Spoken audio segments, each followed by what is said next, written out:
What is up, guys? Alright, so today's video I'm going to do a review on What the Health. So, as you guys probably already know, there is tons and tons of content already out there about What the Health, debunkings, reviews, yada yada yada. So I thought I would dive into the party and give my 2 cents live as we're watching What the Health on here. So, I mean, people like Joe Rogan and a bunch of pristine doctors are reviewing it, saying it's wrong, saying it's ridiculous. So we're gonna watch it and I'm gonna give my take and my reactions on the movie.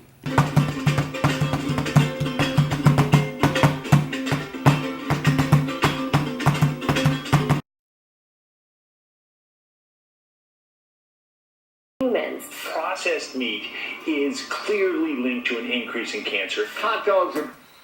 Alright, so first off, they're pretty much how the movie started is they were saying diabetes is bad. Nothing we don't know, obviously true. Second point that they've made so far is that processed meats are linked to cancer. Yeah, there are some studies that say this in terms of sodium nitrate and some other things that are in processed meats. Keep that in mind, processed meats. Not all natural, uncured, and all that good other stuff meats. Those are still good, but so far they are correct. Diabetes is bad, nothing new there. Processed meats, there is some correlation to cancer causing, but it's not a complete causation. So let's continue watching. Bacon could be just as dangerous as smoking cigarettes. The World Health Organization had looked at over 800... Okay, another thing that I just noticed, sorry. They said bacon can be, what the fuck did they just say actually? They said bacon is like smoking a cigarette. Two things they're doing here. One, they're trying to scare the shit out of you, and two, they're making a false claim, or it was like a questionable claim. Something they were like, bacon can be linked to smoking cigarettes. They said it like with a question, so maybe they don't even fucking know what they're saying is true. So making false claims to scare you, which is actually a good tactic for movies because it lures you in and makes you want to watch more.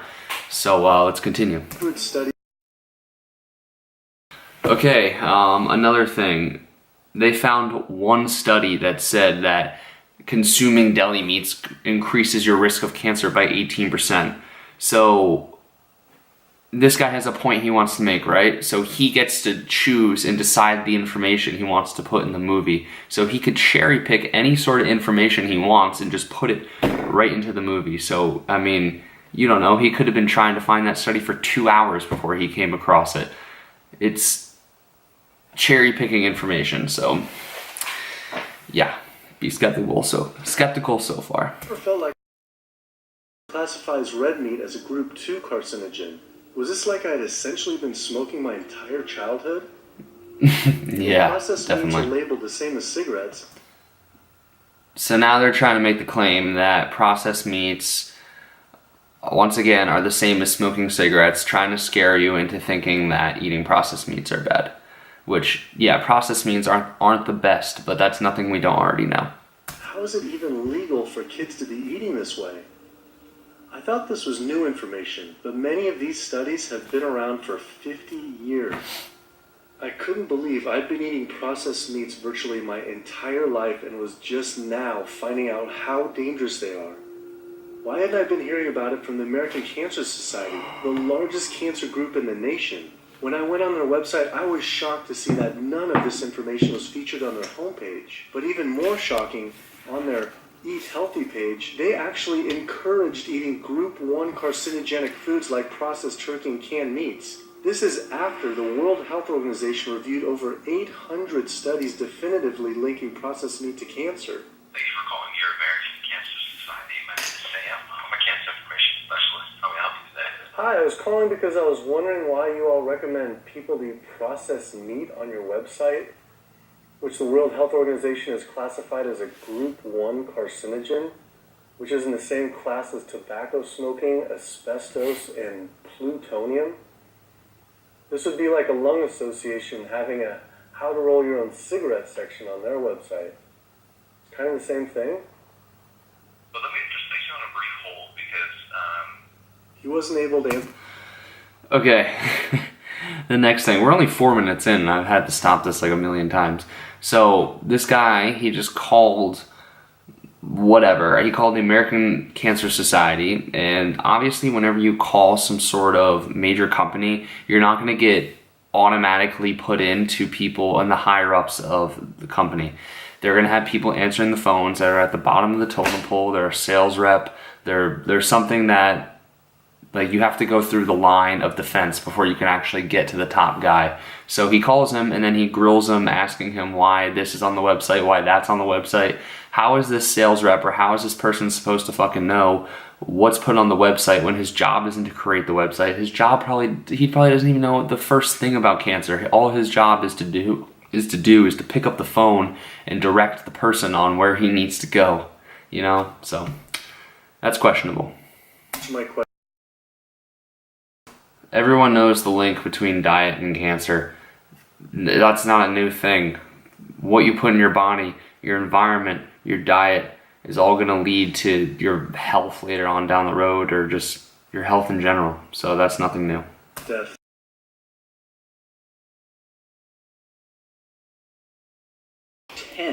Yeah, that's also true. So they were naming off like major diseases like heart disease, dementia, diabetes, etc., cancer, and they were saying that 70% of your risk of getting that is all your lifestyle, which isn't completely and utterly true. In the U.S., we operate from the disease model. We are in the business of treating sick people. We are not in the business of trying to prevent people from becoming sick. That's also true. America is in the business of treating sick people. They're not in the business of preventing people from getting sick. That I do believe.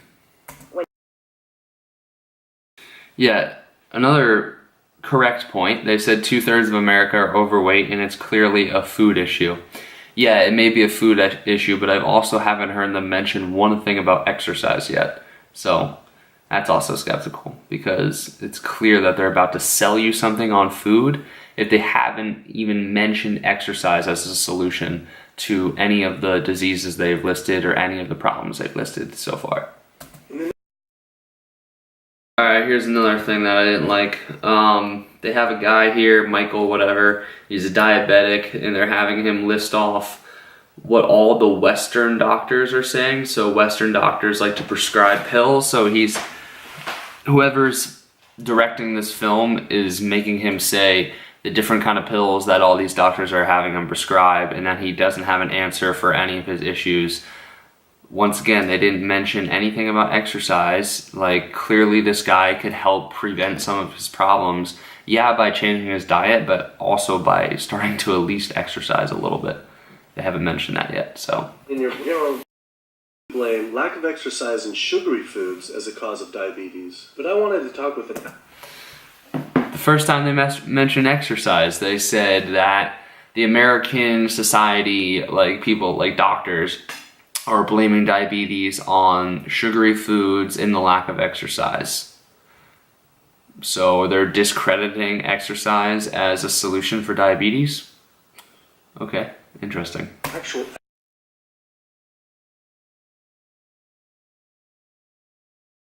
Another thing is they said that the cause of diabetes is fat in the bloodstream.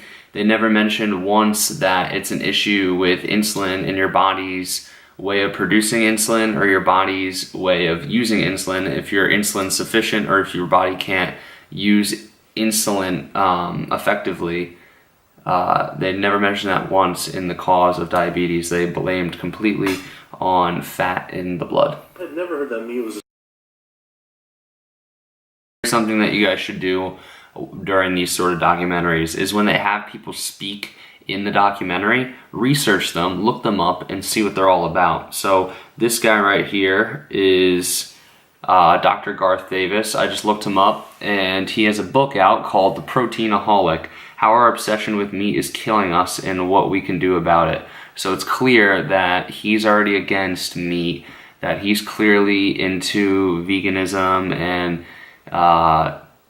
what this movie is promoting, he's clearly all about it. So obviously they're going to have this guy in here because, yeah, this is what he believes. Our muscles and in our liver for carbs called glycogen. So when we eat carbs, we either store it or we burn it. Now, eat fat, that goes straight to your fat. Your body can't return it. Okay, that's also wrong.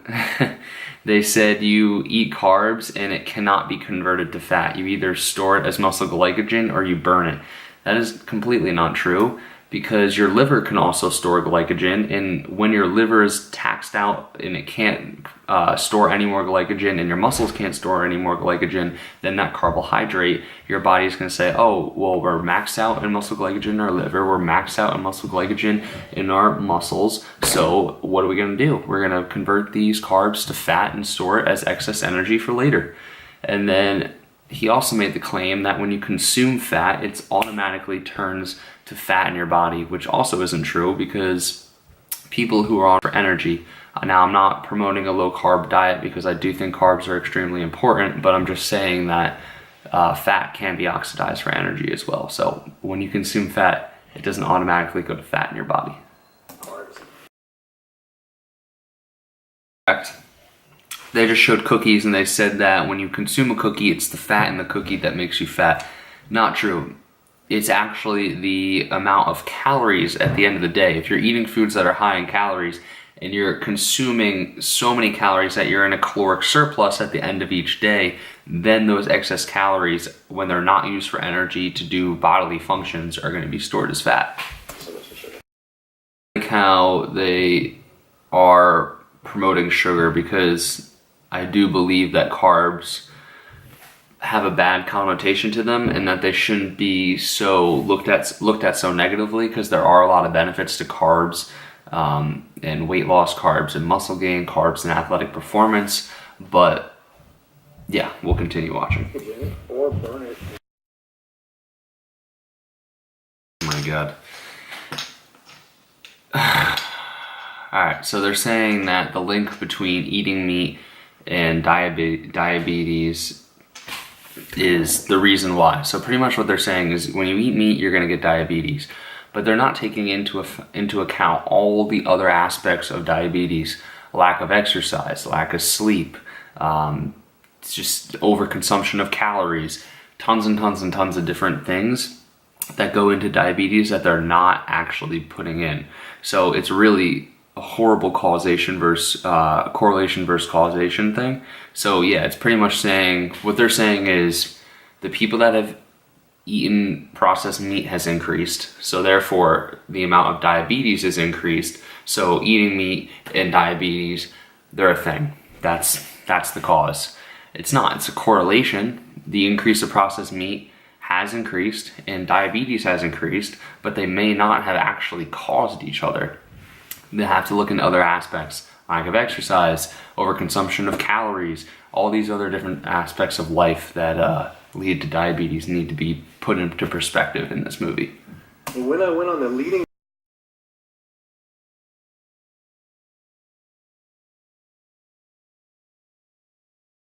Now they're making a claim that people that have dementia and Alzheimer's may also have mad cow disease, or doctors may be misdiagnosing people that have Alzheimer's and dementia who really, they think, have mad cow disease from consuming meat, which once again is a scare tactic. There's no actual evidence on that, so be skeptical. And that they made in this movie that I forgot to mention was they said chicken was extremely horrible for you. Yeah, if you have chicken with the skin, if you have fried chicken, if you have oven roasted chicken with the skin and all this crap, yeah, that chicken's going to be bad for you. But if you have skinless chicken and it's grilled, whatever, if it's uncured, if it's all natural, if it's free range, you're going to be completely fine. It gives you about somewhere around 4 of chicken has fecal matter. 95% of this has bacteria on it. No shit. That's why we fucking cook the meat, so it cooks out the bacteria and cooks out all that crap. That's why you don't see people eating raw chicken. this way, but it just Okay, they made a claim that all protein is made from plants. It's originally made from plants.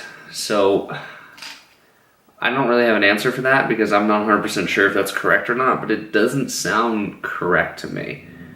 So I'll have to get some research and get back to you on that. Put that nitrogen in.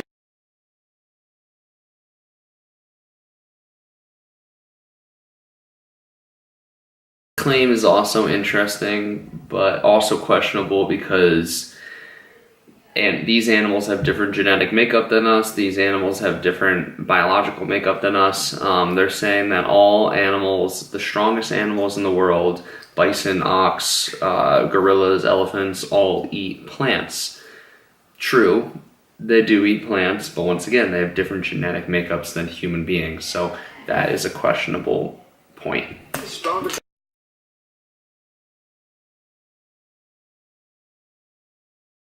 Alright, is this almost over yet? Jesus.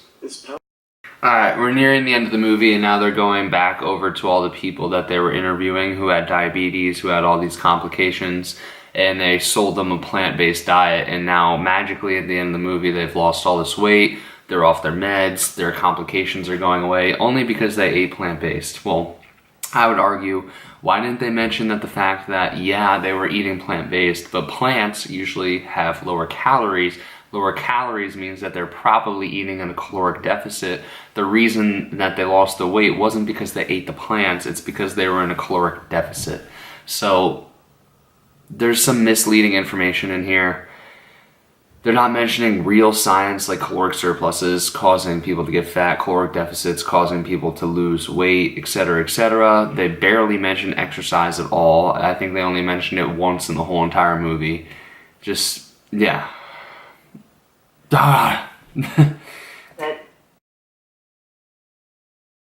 Go.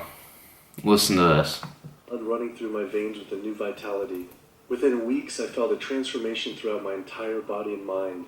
Yeah. Not only could Complete I survive transformation. on a purely plant-based vegan diet, I could thrive. I felt amazing. I competed in my first marathon in 6 years, training half the amount and beat my personal record by 23 minutes. Less than a month later, I did my first full Ironman. I've seen enough. Alright, so let's give my final thoughts on What the Health. I think it's the whole entire movie is a complete advertisement that advocates the vegan diet. They have a lot of misleading things. It's a lot of correlation versus causation. So the correlation between the increase in people eating processed meats and the increase in diabetes, it's not a causation, yeah. Both people that eat meats has gone up and people that have gotten diabetes has gone up, but it doesn't mean that eating meat has caused the diabetes. It's like saying that over the past year, more people have been eating ice cream, and over the past year, more people have gotten cancer, and saying that the ice cream has caused the increase in cancer. So it's not completely true.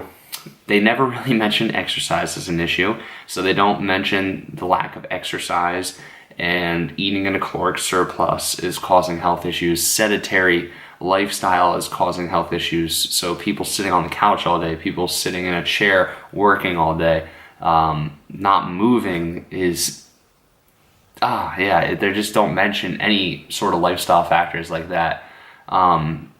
In my school, actually, since I'm an exercise science major, I found it was interesting that people that were sedentary and then went to moderate exercise, so just walking for 150 minutes a week, which is 30 minutes for 5 days out of the week, their risk for major heart disease decreased 50%. No diet change. The only thing that changed was that they walked for 30 minutes a day, 5 times a week, 150 minutes for a whole entire week. And their risk for heart disease went down 50%. So that was also an issue I had with the movie. The whole movie was a scare tactic. They tried to scare you into what they wanted you to believe. They wanted you to believe that a vegan diet is going to cure a lot of things. So overall, yeah, eat plants, eat vegetables. They got tons of fiber. They got tons of micronutrients in them, tons of great things. Continue to eat meat, eat less red meats, eat less processed packaged meats, eat more uncured, no sodium nitrate, all range meats, cook your meats thoroughly, and you shouldn't have a problem.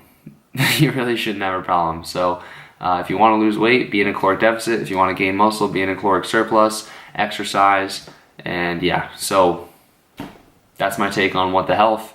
You guys can watch it and make your own opinion, but this is my opinion. Thank you guys for watching. Hit that subscribe button, and I'll see you guys in the next video. Wham!